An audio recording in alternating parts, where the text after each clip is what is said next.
To check on humanitarian issues in the country, an official of the International Committee of the Red Cross visited the Philippines for the first time. We find out more from the Vice President of the ICRC, Gilles Carbonnier, joining us now on The Final Word. Mr. Carbonnier, thank you so much for joining us. You visited several places in the Philippines over the past week, and one of them is in Mindanao. You visited the Bangsamoro region, Cotabato, the devastated city of Marawi. What have been your insights during your trip to Mindanao? In your view, can there really be lasting peace in the region? Well, we have been here in the Philippines, the International Committee of the Red Cross, doing our humanitarian work since the Second World War. And nowadays I came for a week to visit especially our operations in Mindanao, where we work with our partner, the Philippine Red Cross, whose volunteers do a fantastic job in bringing immediate relief to the victims of any humanitarian crisis. Now, when it comes to Marawi, which you mentioned, what I noticed is that you have both deep scars. Some of them are visible, like the destruction of homes and houses. And there, what we do is that we work with the water authority to restore, for instance, the water pumping station to make sure that there is drinking water for the families in Marawi. But there are also invisible scars related to mental health. And I have seen also families whose members are still missing. They have no news of their loved ones. And there we work to try to identify the whereabouts of those people who disappeared, including through forensic work. And we are trying to identify people who went missing, because people have a right to know about their loved ones. So these are all very important humanitarian work that we are conducting in Mindanao. And indeed, these scars in the cities that you visited have to be healed, because it is also essential, Mr. Carbonnier, that we have lasting peace in Mindanao, especially in these areas, because lasting peace will mean a boost for investments and a boost for the economy, meaning more jobs for our brothers and sisters in Muslim Mindanao.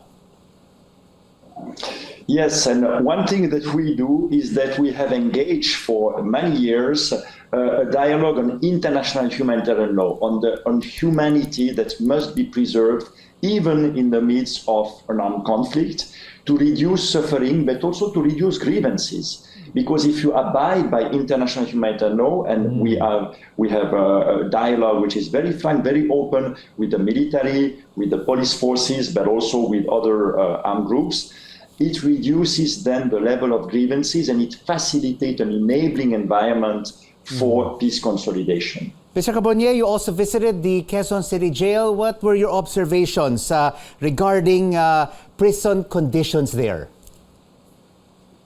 Well, we have been working both with the Department of Justice, the Department of Interior, to really encourage the implementation of international standards related to conditions of detention, related to the treatment of detainees.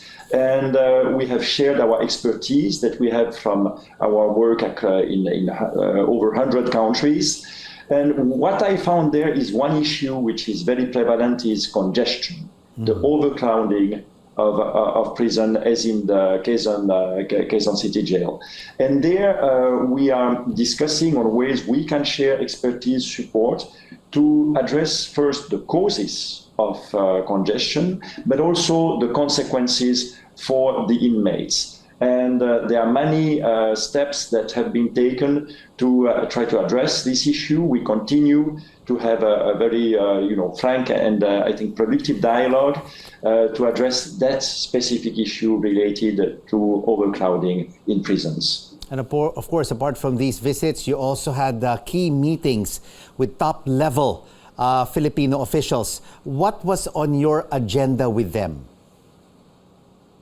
Well, first, it's an agenda discussing our operations in the Philippines, also in partnership with the Philippine Red Cross. And there we discussed issues related, major humanitarian issues related especially to the situation in the Barm, in Mindanao, in the Visayas, where we have our operations, and how to promote international humanitarian law, how to address needs for people who are specifically vulnerable.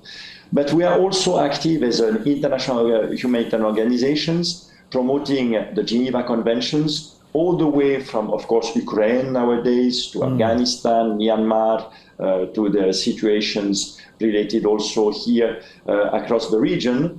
And we see increased polarization, and we have engaged a dialogue with the authorities and the militaries in all the countries of the region to promote the Geneva Conventions, to promote training and preparedness. And this is also a topic that we addressed in a very, I would say, a very frank, open dialogues with the different authorities I've met here in Manila. You mentioned one key country in your previous answer, and that is Ukraine.